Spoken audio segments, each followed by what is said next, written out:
I didn't choose that day because I believed in destiny. I chose it because I needed a boundary. A silent line drawn across the calendar where I could finally tell myself, if he shows up, I stay. If he doesn't, I move on. That, I've learned, is what growing up means, putting edges around what threatens to dissolve us, building quiet walls against what could swallow us whole. 10 years earlier, on the final night of a summer that felt like it might last forever, Ethan and I leaned our elbows on the railing of the Brooklyn Bridge. The East River breathed below like a living animal, and the Manhattan lights blinked back at us, defiant, almost mocking the fragility of our certainties. We made a promise too beautiful for two people that young. If life pushes us to opposite sides, and it already seems determined to, we'll meet here, at sunrise, exactly 10 years from now. No messages, no confirmations, just show up. I knew that kind of promise belonged more to music than to people. But that night, the wind tasted like beginnings. The boats sketching the river seemed to laugh at time. And Ethan's face, lit by the half moon, seemed to say without speaking, the impossible is just a matter of patience. I wasn't a romantic. I was practical. Spreadsheets, deadlines, bills. But I said yes. Maybe because sometimes the practical woman needs an irrational act just to keep her own poetry alive. The years passed as years do, slow on the inside, fast on the outside. I changed jobs twice, apartments 3 times, beliefs too many to count. I learned to cook a dish that always burns in the same corner of the pan. I gathered subtle scars, memories that don't fit in photographs. I didn't wait for Ethan, not openly. I lived. But every year, that date lit up by itself in the mental calendar. Not because I needed him. I'd long since proven I didn't. But because some questions stick to us like faded notes on the fridge of time. And this was my question. What if? On the morning of the chosen day, I woke before my alarm. The room felt like it was holding its breath. Outside, the last bar lights blinked like urban fireflies. I felt that clean kind of anticipation that only shows up when something important is about to happen, even if the important is the absence of anything at all. The air smelled like wet pavement and stale coffee left in the kitchen. I threw on a light coat, tied my hair loosely, and walked down the stairs with my heart beating to an old rhythm I hadn't heard in years. Every step creaked like it remembered something. Outside, the night wind blew with a cold gentleness, and a taxi turned the corner, leaving behind the hiss of tires through puddles and a faint whiff of gasoline. Small things that, for some reason, felt like omens. No one teaches us how to arrive at a place we once promised to the past. There's something childlike and solemn about it at once. When I stepped onto the bridge, the air held a kind of affectionate chill, like the city itself wanted to remind me. I remember too. A woman jogged by with headphones, her breath drawing soft ghosts into the cold air. A cyclist swerved past with precision. A photographer adjusted an old camera like he was preparing for a ritual that couldn't afford to fail. I checked the time. 5:58. 2 steps forward, then 3 more. I stopped where the view wrapped its arms around the skyline. The river mirrored a sky not yet sure if it was night or day. I didn't know how to stand. Didn't want him to see me waiting, but didn't want him to miss me either. I fixed my gaze on the horizon, pretending to look at the obvious to hide what mattered most. 6:02. Time toyed with me, stretching the seconds. I didn't know if I wanted to see him come from the right, walking that half-hurried walk that always said, I'm late but happy. Or if I craved the devastating relief of seeing that he wouldn't come, so the question could finally go silent. 6:09. The distant sound of a boat slicing through water came like a comma in the morning air. That's when the photographer approached, holding a brown envelope against his chest like it carried something heavy. Are you... Maya? He asked, voice low and respectful. Hearing my name from a stranger stirred memories that had been sleeping under my skin. I am. He smiled, gently awkward. This was left for you 2 days ago. They said you'd be here today. I don't like holding on to letters for too long. These things carry weight. The envelope seemed to warm my hands despite the morning chill. That handwriting, I would have recognized it in a dream. And there, between the hush of the river and the slow waking of the city, I realized some promises aren't made to be kept. They're made to make us show up, face to face with who we used to be. I nodded in thanks, the weight of the moment tightening my throat. The envelope had my name written in that unmistakable handwriting, slanted, slightly rushed, the same that once carried endless conversations, inside jokes, shy confessions, and promises too fragile to speak out loud. It wasn't just a letter. It was the echo of every version of us we had left behind. I opened it slowly, like unwrapping something delicate. Inside, a plain card and 3 objects. A worn white chess pawn, its edges softened by time, an old subway card, corners curled from years of use, and a tiny key, the kind meant for locks that guard things never meant to be forgotten. On the card, a single line.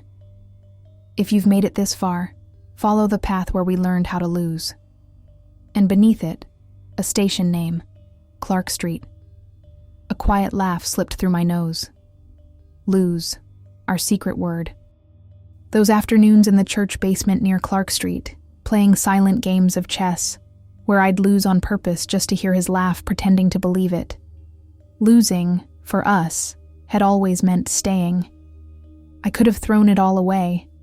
Could have gone home, done the dishes, answered emails, found comfort in the useful. But I'd already lost a decade to being too grown up. So I gave myself, just for one morning, the irresponsible luxury of following invisible footprints. I walked through the neighborhood with careful steps, like moving through a memory. The subway smelled of hurry and old dust, bittersweet, but at that hour, the platforms were nearly empty. Silence like that is expensive, priceless. The marquee blinked station names like an indecipherable code. I sat on a cold metal bench, the pawn in my hand, wondering if it was really ours. Memory loves to invent coincidences just to keep us moving. At Clark Street, a small bookstore winked at me like a private beacon. I've always believed bookstores are how I find my way back to myself. The bell above the door chimed with a sound far too tender for that neighborhood. The clerk, a woman with a short smile and sharp eyes, lifted her chin in a silent hello. On the new arrivals table, an old book called to me with the calm urgency of something already claimed. A collection of essays, worn at the edges, margins scribbled through. Inside, a makeshift bookmark, a torn-out planner page. On it, another line from Ethan, in that same tone of playful gravity. Where you taught me to stay. And below, an address, 11 Montague Terrace. My heart, always a traitor, raced. Montague Terrace. The wooden bench where we spent 2 winters and a spring, talking about what to do when we became adults.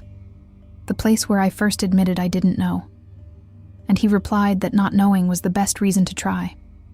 Number 11 was an old building, its walls smelling of worn paint and time. The stairwell groaned with the patience of a place that had witnessed many lives. In the entryway, rusted mailboxes lined the wall, and one of them silently asked for the key. I knew, without doubt, that it was for mine. I slid it in, heard a soft click, and found another envelope, smaller, the same handwriting. Inside, a photograph. The 2 of us, impossibly young, laughing at something outside the frame. On the back, these words: "You told me not to run. I ran. I was a coward. Now if you want, meet me where the city hides broken promises." And beneath it, Brooklyn Heights Promenade. In smaller letters, a whisper written on paper: "Bring patience." I laughed. One of those nervous laughs that carries both tenderness and disbelief. Patience is the virtue of those who know how to wait without hope. I walked to the promenade like stepping into an old song. The cold wind brought the smell of the river and the distant murmur of traffic. There were restless dogs, sleepy-eyed babies in strollers, tourists wrestling with unruly maps. I searched for Ethan, the way one searches for a word on the tip of the tongue, knowing it exists, but not quite able to say it. He wasn't there. But taped to the railing, shimmering under the rising sun, a note waited for me. I was supposed to be here. I'm not. If you haven't thrown it all into the river yet, go to the cafe on the corner and ask for the usual. They'll know. The paper fluttered slightly in the wind, as if holding its breath. And for a moment, I felt like the entire city, its bridges, its streets, its ghosts, was holding its breath with me. The usual. The corner cafe looked exactly the same.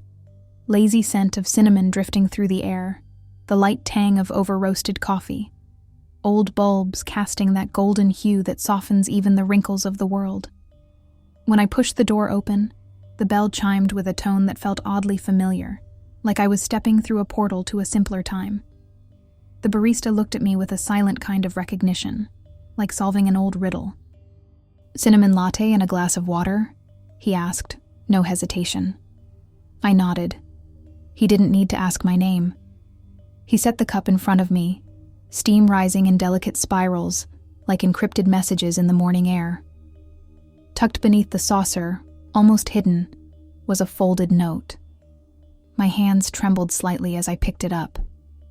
For a moment, I wanted to beg the universe. Just skip to the end.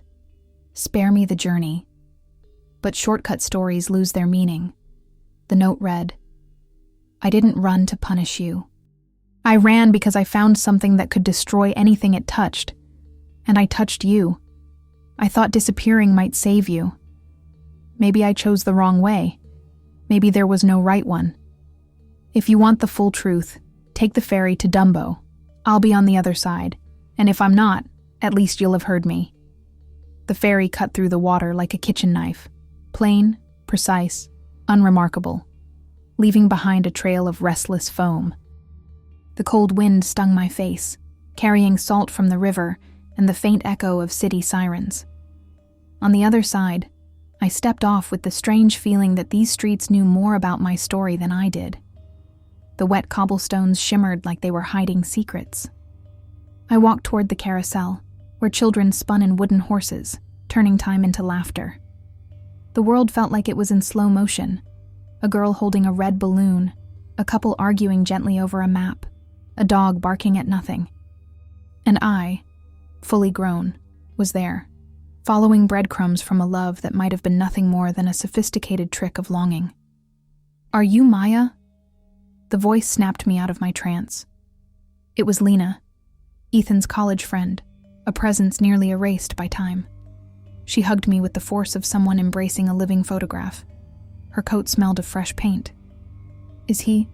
I asked, my voice dry, like too many words would betray me. Lena took a breath, weighing each syllable.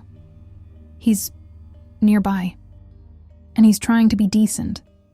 I told him it was too late for decency. But men, they learn slowly. "Come on." We walked through a narrow alley, the old facades peeling, graffiti speaking in riddles. The sound of the carousel faded behind us, replaced by the creak of wooden boards underfoot. The converted warehouse smelled of old timber, linseed oil, and memories left in corners too long. Lena pushed open a side door with care and left me alone in a room lit by a timid skylight. The air held a particular weight, like each brush stroke on the surrounding canvases had captured a breath suspended in time. In the center, a single bench. Beside it, a thicker envelope, an object that looked like it had been waiting for years. I picked it up carefully, feeling the rough texture of aged paper. When I broke the seal, the dry sound echoed through the quiet. Inside, pages typed and corrected by hand. Not a letter, a confession. Paragraphs out of line, words scratched out, sentences clumsily revised. Lines that began with strength and ended in tremble. As my eyes devoured every word, something inside me began to rearrange itself in that painful, inevitable way, like dragging heavy furniture across a dark room. Each sentence unraveled a part of the story I had been telling myself for 10 years, and in its place, built something truer, harsher. Somewhere nearby, the sound of a hammer struck like punctuation I wasn't ready for. Ethan wrote that 2 months before disappearing, he stumbled onto a truth he wasn't meant to see. A forgotten flash drive in his father's office, hastily deleted emails, spreadsheets with numbers too large to be clean, things that sounded like the plot of a bad corruption movie, fake companies with phantom addresses, public contracts manipulated behind closed doors, money dripping quietly under the dinner table. But seeing is not the same as knowing. Seeing demands action. He said he hadn't looked for the evidence. It found him. And evidence, he wrote, is never neutral. It's a moral landmine. No one walks away untouched. When he finally confronted his father, the room seemed to shrink around them. The man, as elegant as always, didn't shout, didn't deny, just leaned his elbows on the table and said with chilling calm, "You have no idea what I'm capable of to protect what's mine." And in that moment, Ethan understood. I was included in what his father claimed as his. Our story was just another number in the ledger. Then came the warnings. At first, subtle. A car parked too long, a phone call that hung up as he answered. Then explicit, an anonymous message offering an obscene sum to stay quiet. Another, shorter, clearer. Talk, and the girl gets hurt first. Ethan admitted he spent the week of our pact writing and tearing up letters he never sent.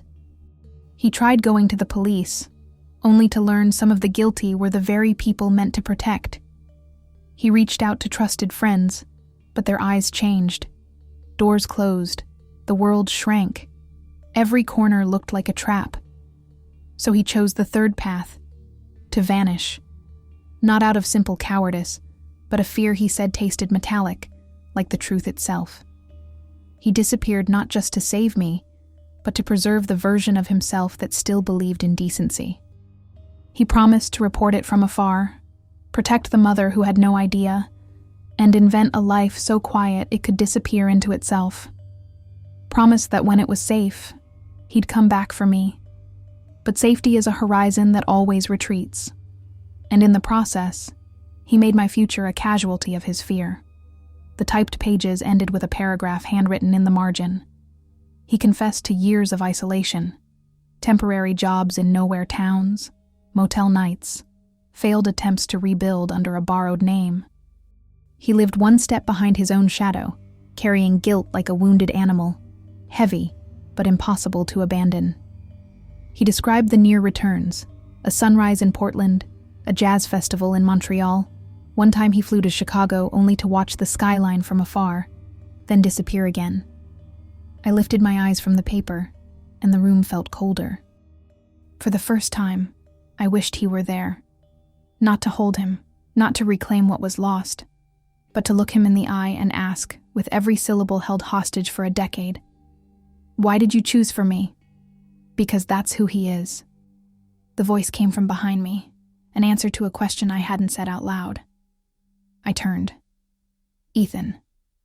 Thinner now, strands of white slicing through his hair, and that same old way of trying to smile with his eyes first, as if testing the ground before stepping in with words. Time had passed through him with a firm hand, but it hadn't erased him, only softened him, made him more human, more real. "I was going to meet you on the bridge, Maya." His voice was a blend of regret and exhaustion. Hoarse, like words practiced too long in solitude. But I didn't have the courage. Not to see you without knowing if you'd push me back into the river, and be right to. So I left the path open, so that if you wanted to, you could find your way to me without me invading your life. It was the only decency I had left. His words dropped between us like stones into still water. The studio walls seemed to lean in, absorbing their weight. For a moment, the distant sound of the street, a truck passing, a dog barking, reminded me the world still turned, indifferent to the shipwreck we were standing in. I wanted to hate him, to wear that anger like a heavy coat against the wind of memory. But the anger came stained with something shamefully tender. He was alive. He had a voice. He owed me everything. And still, some hidden part of me was quietly grateful just to look into his eyes and finally speak the sentences I'd rehearsed for years in the shower, to no one. You should have trusted me. My voice came out steady, but a hairline fracture ran through it. You decided to protect me by abandoning me. Protection without consent has another name.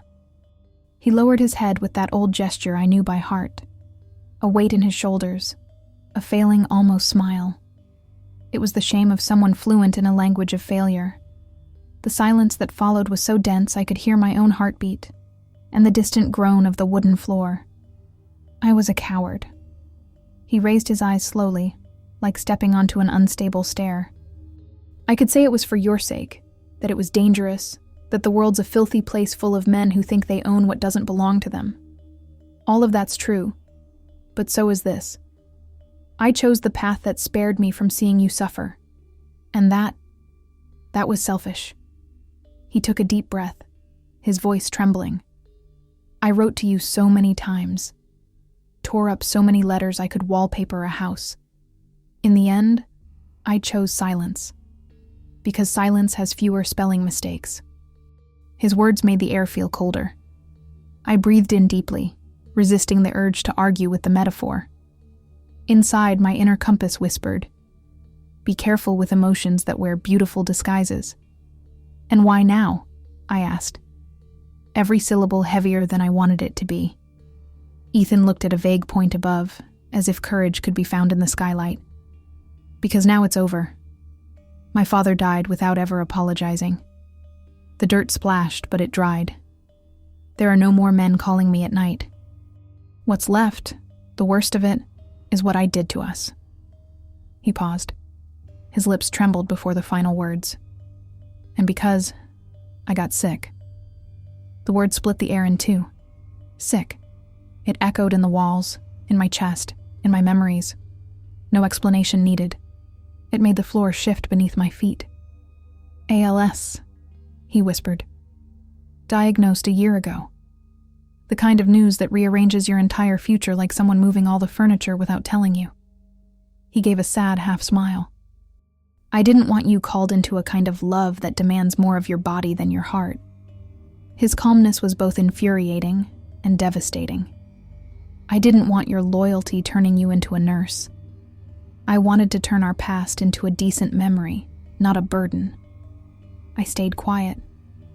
Outside, a distant honk and the sound of a skateboard rattling down the sidewalk pulled the world back into motion. But inside me, everything was suspended. My inner clock whispered, "Be careful with decisions made in the shadow of tragedy." I knew that compassion and guilt sometimes wear the same dress and fool even the sharpest eyes. I thought of my last 10 years, the job that taught me independence, the friends who became family, the balcony plants I always overwatered, the quiet victories that shaped the woman I am now. I thought of the girl in her 20s who believed promises could leap over canyons, and the woman who had learned that sometimes canyons are just part of the view. I don't know what to do with this. The confession came softer than I meant it to. I don't know if I want to hug you, or tell you to leave so I can finally close this door. I don't know if what I feel is love or loyalty to an old version of us. And I'm scared of losing myself again. Ethan stepped forward, then stopped, respecting the space between us. His face held a kind of gentleness I didn't remember seeing in him before. "Then don't decide today." His words came with the calm of someone who had rehearsed them for months. "I didn't come to ask for anything. I came to give you back the right to know. The rest is yours." He inhaled deeply. His eyes were wet, but steady. "If you want to see me fall, I'll fall alone. If you want to see me walk, I'll walk at my pace. If you want me gone, I'll disappear without drama." He paused, then added, softer, "I owe you that." The silence that followed wasn't empty. It was a space, large enough for two lives, waiting to see if they could still recognize each other. We spent the rest of that day talking the way you gather old photographs scattered across the floor. Slowly, gently, brushing off the dust before placing each one back where it belongs. We accepted that some had torn edges, and still, they held beauty. Sitting side by side on a worn bench in the studio, we shared what we had learned without each other. He spoke of nameless jobs in towns where no one knew him. I told him about the nights I discovered I was enough, even when I trembled on the inside. There was a strange tenderness in the way our absences met. We spoke about the people who came and didn't stay, but left behind a soft light. Brief friends, loves that had no calling for forever, strangers who unknowingly saved our days. We laughed about meals we'd burned, the songs that held us up through long nights. We talked about the kind of old age we'd want, if life allowed it. He imagined a porch that smelled of the ocean and stacks of books. I pictured a kitchen full of loud laughter, because that's how I want to grow old, surrounded by joyful noise. There were moments of silence between us, but they were the easy kind, silences that didn't need to be filled. And we talked above all about boundaries, what I would no longer accept, what he now sees as failure, what we might still be brave enough to explore without making promises. There were no grand declarations, no guarantees, just an honesty that felt both too grown and somehow young in its hopefulness. As the sun began to set, I felt a quiet weight in my chest, the kind that comes with realizing not every ending is a fall. Sometimes it's just a different kind of landing. I stood and walked back to the bridge alone. I needed that place to see me as I am now. Not the girl who once made a beautiful, reckless pact, but the woman who finally fits inside her own skin. The sun melted behind the skyline, painting the horizon in orange and violet. Couples were taking pictures, some of which might mean something 10 years from now, or not. A boy whistled out of tune. A tourist let her scarf catch the wind, and the river, indifferent, kept flowing. I leaned my elbows on the railing and let the wind whisper something simple we always forget. No one saves anyone. We just choose to stay close while the other learns how to save themselves. My phone buzzed. The screen lit up my face with a short message from Ethan. "If you want to try something that isn't a promise or a sacrifice, I'll meet you here at sunset, 7 days from now. It's not an ultimatum. It's an invitation." I smiled, a small but honest smile. 7 days felt far less dangerous than 10 years. And invitations, unlike promises, make room for no. The days that followed carried a strange kind of peace, as if the world had turned down the volume just to let me think. I worked, did laundry, replied to trivial messages, laughed with Lena about recipes that always go wrong. I told almost no one. Not out of shame, but because some decisions grow better in silence, away from rushed advice and borrowed expectations. At night, digging through the drawers of memory, I found a thread still tying the past to the present. I realized the love that lasted 10 years wasn't an altar, unchanging and sacred. It was a quiet thread, sometimes visible, sometimes lost behind furniture, but still there, asking for less ritual, more presence. And for the first time in a long while, that felt like enough. On the 7th day, I was on the bridge before the sun. Not to make a statement, just to honor the part of me that doesn't believe in being late. The air was cold and clean, and the river reflected a dawn so still it almost didn't breathe. There were no envelopes, no treasure hunts, no speeches. Ethan arrived a little later, walking slowly but whole, his body tired, his eyes carrying centuries. No applause, no music. Just the quiet sound of wind and the groan of the bridge cables, as if time itself, like a wild animal, had chosen, out of mercy, to lie beside us without biting. We spoke carefully, words chosen like fragile glass. I told him about my fears, not the new ones, but the old ones. the ones that wear the mask of maturity. He spoke of the years he spent hiding, not just from the world, but from himself. The sun began tracing a faint line on the horizon, and that's when I exhaled deeply and let out what had been burning inside me. I can't promise you a future, and I won't offer a kind of love that could be mistaken for pity. What I can offer is now. That's it. Honesty. Boundaries that shift when they need to. I can offer enough courage to try, and ask the same of you. He smiled, a slow smile, like it had to cross years just to reach my face. Now is all I have, and it's all I want. We stayed there, side by side, leaning on the same railing we had 10 years ago, knowing that nothing, absolutely nothing, could give back what was lost. And still, there was a quiet grace in building something from what remained. Clarity, care, and a kind of soft courage. But as the morning advanced and the city's voices filled the air again, I felt the weight of choice settle in my chest.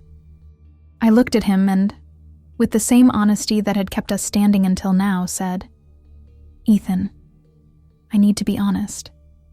I don't know if I can continue this story. I'm not that girl from the bridge anymore. And maybe this needs to end here."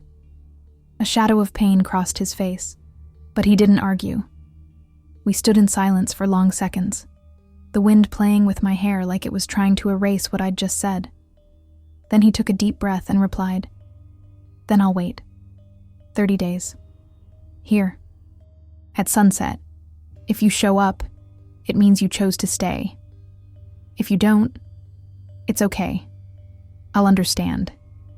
He didn't try to hold me. He didn't ask for promises. He simply offered the kind of love that understands the risks.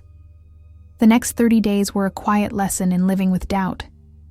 I worked, went out with friends, laughed at small jokes.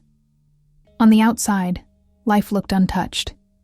But inside, every corner of the city whispered his name. At night, I found myself staring at empty suitcases, picking up clothes and putting them back, feeling the weight of memories sewn into the seams. I asked myself, over and over, is courage in leaving or staying? As the deadline approached, the world seemed to lean in a little closer. The barista asked if I was okay. Lena, with her quiet intuition, simply squeezed my hand without asking anything. I told no one. Some decisions need to ripen in the dark, away from outside voices. On the 30th day, Ethan arrived at the bridge. The sun was just about to dip behind the buildings, staining the sky copper and lavender. He was alone, the wind was sharp, and seagulls crossed the skyline with piercing cries. He waited. A minute, 5, 10. With each person who passed, his heart jumped, then sank. 20 minutes went by. Nothing. A bitter weight settled in his chest. He leaned on the railing and let the tears come. Not the loud sobs of a desperate young man, but the quiet cry of someone who understands what it means to lose. He wept for the decade of silence, for the torn-up letters, for the love he may have let slip away out of fear.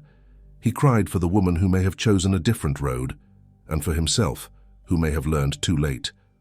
Finally, he took a deep breath, wiped his face with his sleeve, and turned to leave. He took just 2 steps. And then he saw her. Maya was standing a few feet behind, the wind playing with a loose strand of her hair.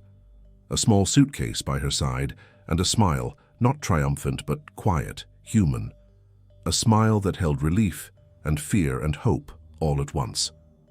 She stepped forward, then again, until the space between them became bearable. And there, on the bridge that had held a promise for 10 years and an invitation for 30 days, Ethan understood. She chose him. Neither spoke of the future. Neither made vows.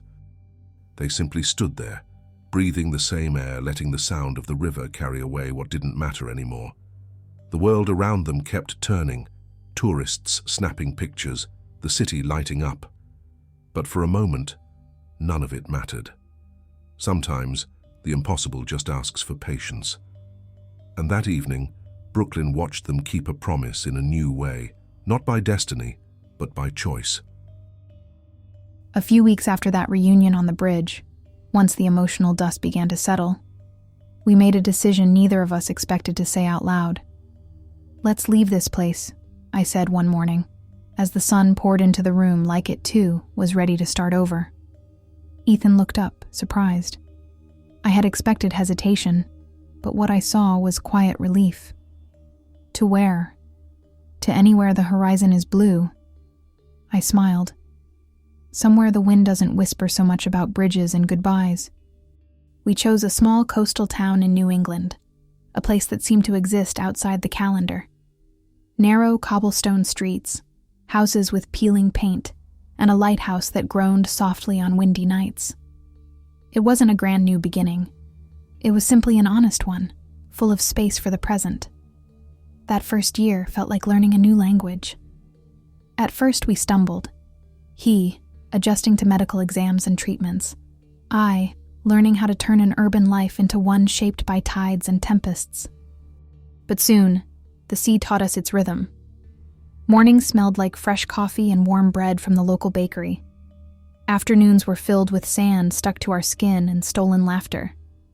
Evenings became story hours on the porch, under skies fading into shades no one could name. We married on the beach at sunrise, with only Lena, the barista who kept our secrets, and a few curious seagulls as witnesses. Ethan wore a wrinkled white shirt and a serene smile. I wore a simple dress, my feet bare in the cold sand. There were no long speeches, just short promises, spoken through teary eyes. I don't promise always. I promise today, and the next today, and the next, for as long as I can. The ocean, our witness, offered a soft wave in return, its own quiet blessing. We had 2 children, both with Ethan's curious eyes and my quiet stubbornness, the kind he always loved most in me.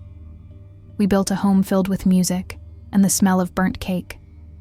We had pillow fights, camped out in the living room, and watched storms through the window like they were movies. His diagnosis never vanished. It hovered in the background, a subtle reminder that time is precious. And strangely, that awareness made every small moment shine with rare intensity. Ethan made it his mission to turn ordinary days into extraordinary memories. In summer, he taught the kids how to build sandcastles with elaborate bridges, saying every castle needs a way home. In fall, he danced with me on the porch, even when the music came only from memory. In winter, he lit the fireplace and read old poems out loud, clipped from yellowed newspapers. We laughed loud enough to startle the gulls and cried soft enough that only the sea seemed to notice. Our neighbors often said there was a quiet joy about us, the kind of happiness that doesn't make a scene but slips gently under the door like morning light. During one weekend visit, Lena said, "You two built in a few years what many don't in 50. And she was right, because we had learned that duration doesn't measure depth. As the illness progressed, Ethan began to walk slower, but even that held its own beauty. The children slowed their steps, teaching me that love means adjusting your pace. He insisted on seeing the sea every day, even when the wind stung. He said the horizon reminded him the world keeps going. One golden afternoon, his hair now silvered by time and his body weakened, he held my hand on the porch and, with a smile that felt almost childlike, said, "If I leave tomorrow, I want you to know, I didn't live less. I lived more, because I learned how to live in the in-betweens." The tears came before I could stop them, and he squeezed my hand with what strength he still had. The final months were peaceful. Ethan didn't complain. He didn't make speeches. He simply smiled, watched the kids play, and sometimes closed his eyes to listen to the waves, like they were his favorite song. He passed on a spring morning, with the smell of the ocean drifting through the open window and our children's laughter echoing down the hall. It wasn't a sudden end. It was a quiet return, back to the tide from which, perhaps, all things come. On the day of his simple funeral, the lighthouse blinked a little slower, and the wind seemed to hold its breath. After everyone left, I returned to the beach alone. The sea was calm, reflecting a sky the color of soft peaches. I stood there, remembering the bridge, the promises, the fears, remembering how love can survive distance and human failure. Our children grew up hearing stories about the father who laughed easily and built sandcastles with impossible bridges. They still ask about him sometimes, and I tell them the greatest gift he gave me wasn't a lifetime. It was a lifetime inside just a few years. Now, on quiet nights, when the tide rises and the house sleeps, I open the window and listen to the waves. Sometimes I swear I hear a soft laugh, or the faint sound of a chess pawn rolling across a table. I don't feel absence. I feel presence, scattered, but real. And if you ask me if I'd go back to the bridge, I'll smile, because the bridge is still there. Brooklyn still breathes both broken and kept promises. And life, with its strange generosity, taught me something. Love doesn't have to last to be eternal. It only has to be true when it happens. I close the window, hold an old photo of Ethan with our young children, and let the wind carry one more sigh. The sea, as always, says nothing, but I know it's listening.